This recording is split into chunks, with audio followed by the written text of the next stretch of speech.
Miles in the bank. Boy, ready? 3 more weeks. We locked in. Rounds in the bank. Khalil, what up, gang? Y'all already know. I promise you already. T.O. better be working. Cause I promise you I put in so much work this camp. Let's do it. Yeah, I'm just checking in with y'all real quick, letting y'all know. Bet the bag. Boy is up. Catch y'all later. Shakur Stevenson is leaving absolutely no doubt about his intentions for January 31st. He went live on air and looked Teofimo Lopez dead in the eye with a warning that felt more like a threat than trash talk. He is vowing to be 1,000 times better than ever before and plans to expose Teofimo's mental fragility for the world to see. This isn't just a fight anymore. It's personal. And Shakur has already warned Teofimo's own father not to throw in the towel when the punishment starts. So anyway, technical fight. Let's see what Shakur is going to show up. I hope it's the Shakur that fought William Cepeda, but we're ready for anything. Teofimo Lopez brings excitement to the sport. Every time he comes to fight, he comes to fight. So you already know what he does. Madison Square Garden, he's the best when he's the underdog. And, just to put it out there, we never lost to any southpaw in his whole career. And I'm talking about the amateurs, over 200 fights. We never lost to southpaw. This guy's not going to be the #1. It's impossible to talk about this confrontation without addressing the chaos that Teofimo Lopez Sr. brought to the table. As soon as the cameras were live, it felt less like a professional press tour and more like a street confrontation. Teofimo's father, who doubles as his trainer, didn't just stand in the background.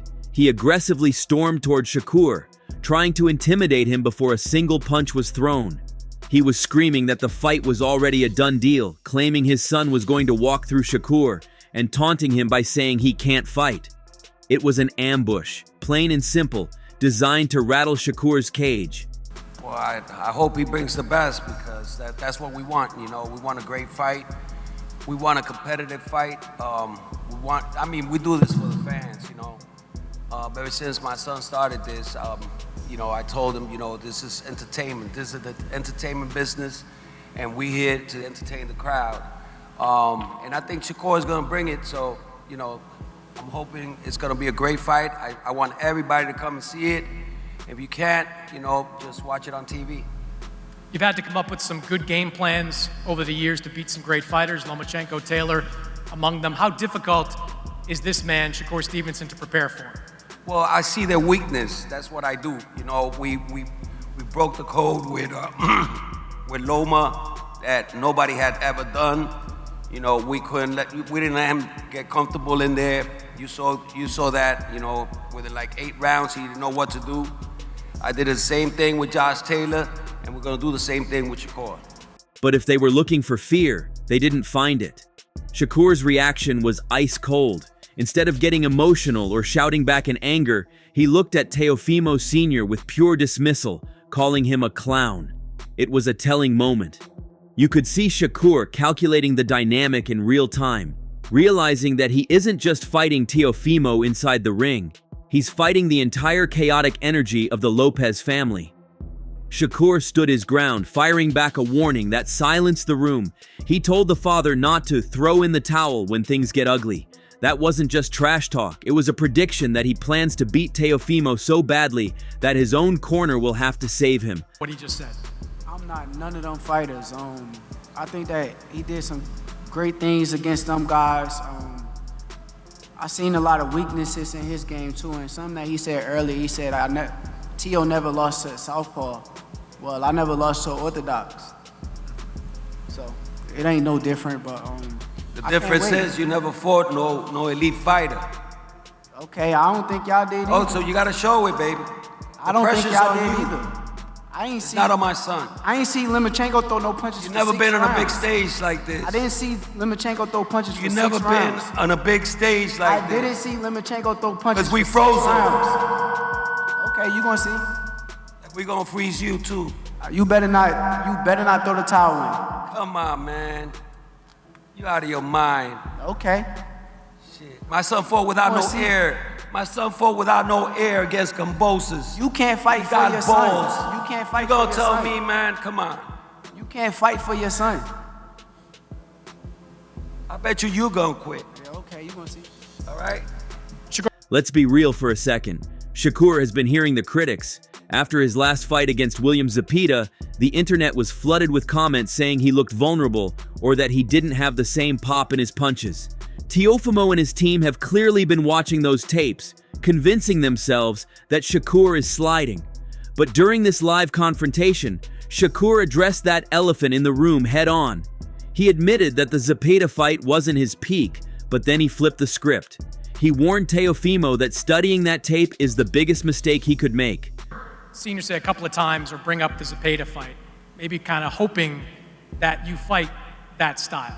Do you think they're trying to get you out of your game in that way? I will be 100 times better come fight night against Teofimo Lopez than I was against Zepeda. 1,000 times better. Faster, sharper, stronger, mentally more on point, and I can't wait. You said a couple of times now you see some holes in Teofimo's game. I know you don't want to give away your game plan at the kickoff press conference, but where are the weaknesses? Where are some of the weaknesses in his game? A lot of the weaknesses is in his mental. I think it's more mental than anything, and I'm going to expose it. You said in your last fight that you proved you were a dog against William Zepeda. What do you want to prove in this one? That I'm the best. I want to show the world that I'm the best. After this fight, I want to be considered top 5 pound-for-pound fighter in the sport, and I can't wait to show it.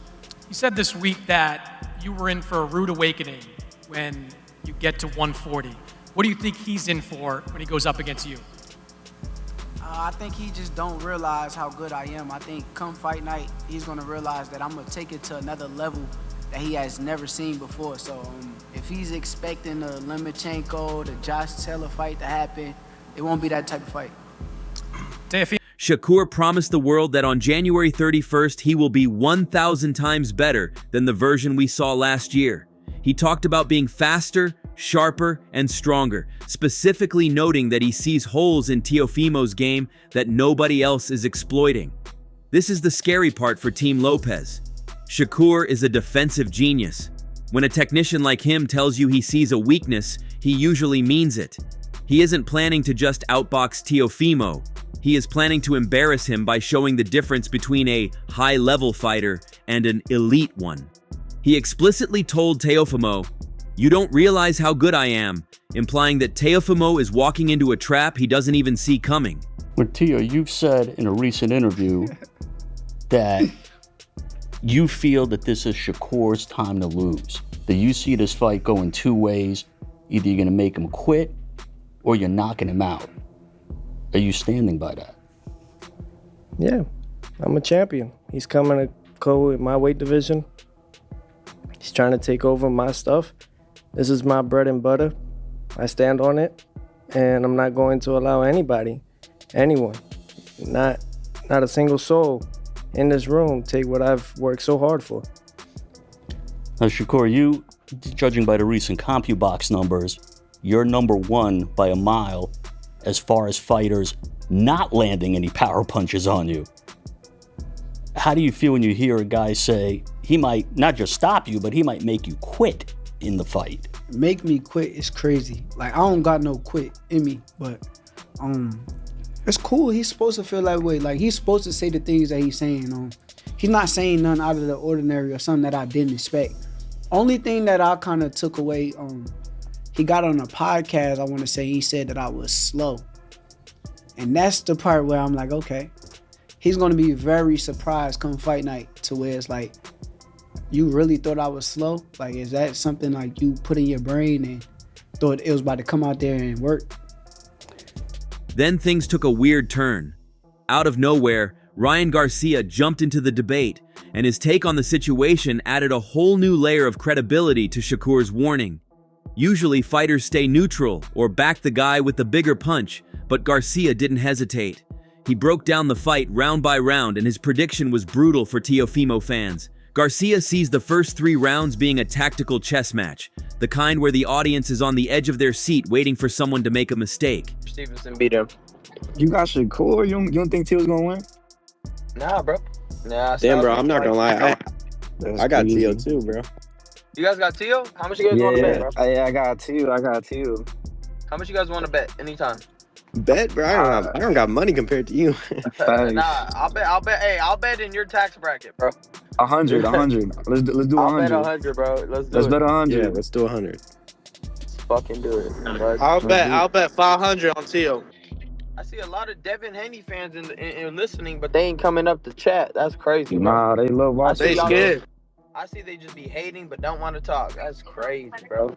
Bring one up. I'm trying, bro, but they don't want to talk. That's crazy, bro. Let's cook one of them. Let's bring him up. All right. Last entertaining Devin Haney fight was you, bro. Yeah, that was the only entertaining fight he's ever had. That's what's crazy about it. Are you gonna pull up to Shakur and Teal? The fight? Nah, bro. I think it might be a little too close to my fight. I might. Actually, it's not that close. Okay. I might. I still got, like, 3 weeks?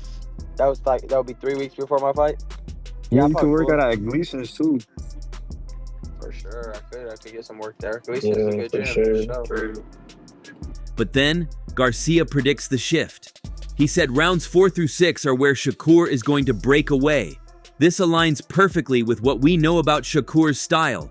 He downloads data early and then punishes you late. Garcia went even further, predicting that by rounds 9 and 10, things are going to get nasty. He essentially confirmed Shakur's threat, suggesting that Teofimo is going to slow down and take heavy punishment as the fight goes deep. When you have a fellow star like Garcia validating Shakur's confidence, it makes the warning feel less like hype and more like a spoiler alert for what's coming. And what form of style you think Shakur would beat Teo? Boxing him like he always does, bro. You think it's going to decision? Teo down? Nah.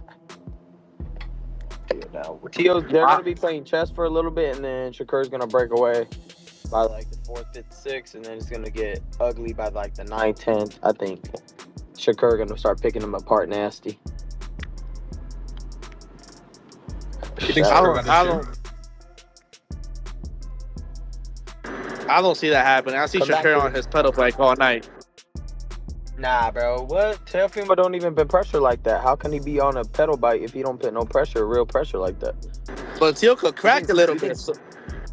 Yeah, he could crack, but he's not a pressure fighter. They both got tough-ass defense, though.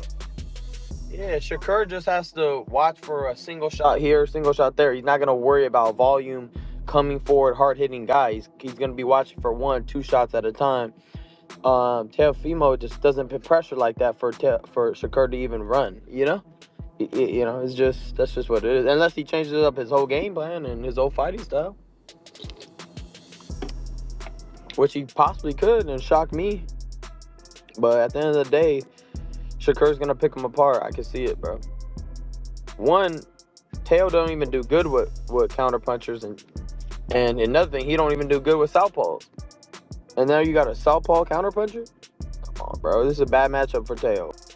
If you want to know how serious Shakur is taking this, look at his social media.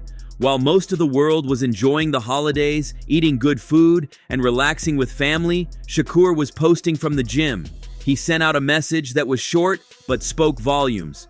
No Thanksgiving. He refused to celebrate. He refused to take a day off. This level of discipline is terrifying because it shows a fighter who is completely locked in. Teofimo, on the other hand, thrives on chaos and emotion. He talks about the takeover and betting on himself, but Shakur is banking on something different: suffering. By skipping the holidays and putting miles in the bank while everyone else was resting, Shakur is building a mental edge. He believes that when they are in the deep waters of round 10, that sacrifice is going to show. He's betting that Teofimo, who has struggled with weight cuts and conditioning in the past, won't be able to match the gas tank of a guy who didn't even take a day off to eat turkey. It's a battle of lifestyles as much as it is a battle of fists. You know, Shakur is a very talented, skillful, technique fighter. Yeah. You know, can't take anything away from it. However, scared to get hit. Scared to get knocked out in front of the world, scared to get touched up in front of the world. Are you saying that off of the last fight or just in general? In general. In general. Yeah. In general. Me and Shakur sparred before. We did 3 rounds, and it was just light work and me trying to figure out his jab. Does he have a good jab? Yeah, he does. But once you pass his jab, it's game. Yeah. It's food. It's lunch food. I am the best. I don't see no contract that says Shakur's name on there. Yeah. So until then, I'm gonna say and talk my stuff. Yeah. And if you want to come that way, then come that way. I mean, you have investors that are with you, and that's great. But they understand that they cannot have you come this way because I am too much. We also need to talk about the mental aspect, because this is where Shakur thinks he has already won. During the build-up, Teofimo's behavior has been bizarre. We've seen him make strange comments, including that viral clip where he told Shakur to jiggle his balls as a response to a serious question. And yeah, man, y'all not excited, man? This is 2 of the guys that they say is the best of the best. About to lace it up here in beautiful Madison Square Garden, the mecca of boxing. January 31st. Chris Mannix, I'm happy, man. I'm grateful, thankful, blessed. And you know, gonna have Shakur Jigama, you know? You said you're gonna do what? Jiggle my balls. What? Pause, bro. That's wild, bro. Why you always doing that, bro? To Niagara Falls. Teofimo, you could have gone a few different directions for your next fight. Done a unification at 140. You've talked in the past about moving up in weight. Why was this the right fight for you? Hold on, I'll tell you what. Fuck you too, nigga. Fuck wrong with you? I mean, come on now. Like, he's saying this, he's saying that, and the third, but in reality, man, this guy is the best, and we're here to face the best. That's just what it is. Forget the rest. That's all it is, man. That's what it takes. You know, we define the odds. We're against all odds. And to DraftKings and to all the betting odds out there, make sure you keep the odds in highly favored in Shakur. I got a lot of people that are starving, and you know they need to make their money. So, for sure. To the casual fan, it might look like confidence or mind games, but to Shakur, it looks like instability. Well, based, you know, there have been questions, you know, here and there about Teo's mental state, you know, as far as the critics. And you are a type of guy, when you're in the ring, you take guys sometimes to a dark place. After a couple of rounds, you sort of break them. Do you think you're going to break him after a couple of rounds? Yeah, I know I'm gonna break him. I know it's gonna be a certain point in that fight to where he's gonna be mentally frustrated, and when he gets mentally frustrated, that is where I'm going to attack. Shakur has explicitly targeted Teofimo's mental game as his biggest weakness. He believes Teofimo is emotionally fragile, the kind of fighter who crumbles when things don't go his way or when he isn't getting the respect he thinks he deserves. By staying calm while Teofimo and his father scream and make crude jokes, Shakur is positioning himself as the mature assassin. He's banking on Teofimo unraveling mid-fight. If Teofimo can't keep his composure in an interview, how is he going to keep it when he's swinging at air and getting countered for 30 minutes straight? Shakur is betting that the crack we see in the interviews is going to turn into a shatter in the ring. You know, people think the fight with Teo is either going to be you delivering a masterclass, or a knockout by Teo. yeah, or you getting into some type of brawl with Teo and end up getting knocked out, right? What are fans getting wrong about the matchup? I think the fans is getting wrong about the matchup is where I'm not sleeping on that I know about Teo. Teo's a good boxer. Mm-hmm. He's boxer first. So we could say, oh, he's just gonna knock you out. Or he's just gonna, that's not him. He's boxing first. He's gonna want to establish distance and range on the outside and try to beat me up on the outside. So I think that's the main thing. And also the biggest thing that everybody don't realize with me, I could punch. Everybody say, oh, he can't punch, and then boom, crack somebody, and then they laying down, or something may happen to where they hurt or something like that. So I think that's 2 big things where they don't understand or know. The most chilling moment of the entire exchange brought everything back to that towel. It's a rare thing for a fighter to look at an opponent's father and give him instructions on how to save his son's life. When Shakur told Teo Sr., "Better not throw the towel in," it wasn't a request, it was a dare. He wants to beat Teofimo into submission on his own terms, without any mercy or interruption. This ultimatum changes the complexion of the fight. It puts massive pressure on Teofimo's corner. If Shakur starts dominating, Teo Sr. is going to have that voice in his head taunting him, challenging his pride. Will he leave his son in there too long just to prove a point? Shakur is playing 4D chess, manipulating the corner before the bell even rings. It's a level of psychological warfare that we rarely see, and it proves that Shakur isn't just coming to win a decision. He's coming to break the Lopez legacy permanently. What about, too, they just had their press conference in New York, the Teofimo Lopez versus Shakur Stevenson fight. The things that Teofimo is coming out with, I don't think Shakur knows even what to say or reply to it. I wouldn't even want to repeat the stuff that he's saying, but he's making some really, really fruity comments. But I suppose that's one way to get in your opponent's head. But I think that's a great fight. I think, forget all the sort of trash talk and the build-up. It's a fight between two genuine elite world-level fighters. We've seen how good Teofimo is. We know how good Shakur is and how dominant and, just how in control he's been of pretty much every moment of his career so far. And I think Teofimo is good enough at boxing and moving and fighting to maybe cause him some problems. But for me, Shakur is as close to a perfect boxer as you can probably get on his day. He makes so few mistakes. He judges the range tremendously well. He's constantly looking for little ways in to score as well as staying safe so they don't have a chance to really, win the rounds back. I would favor slightly Shakur. As we inch closer to January 31st, the narrative has shifted. This isn't just about belts or rankings anymore. It's about a terrifying promise made on live television. Shakur Stevenson has drawn a line in the sand, claiming he has evolved into a fighter that Teofimo Lopez is simply not equipped to handle. He has insulted the father, dismissed the son, and sacrificed his own happiness in training camp to ensure he delivers on his word. The question we are all left with is simple. Is Shakur Stevenson really about to expose Teofimo Lopez as a fraud? Or has he just poked a bear that is going to make him regret every word? Let me know in the comments who you think crumbles first, the technician or the takeover. That's all from today's video. If you enjoyed it, remember to leave a like, subscribe, and ring that bell icon so you never miss our upcoming videos. And don't forget to share your thoughts in the comments section. Stay tuned, and we will catch you in the next video.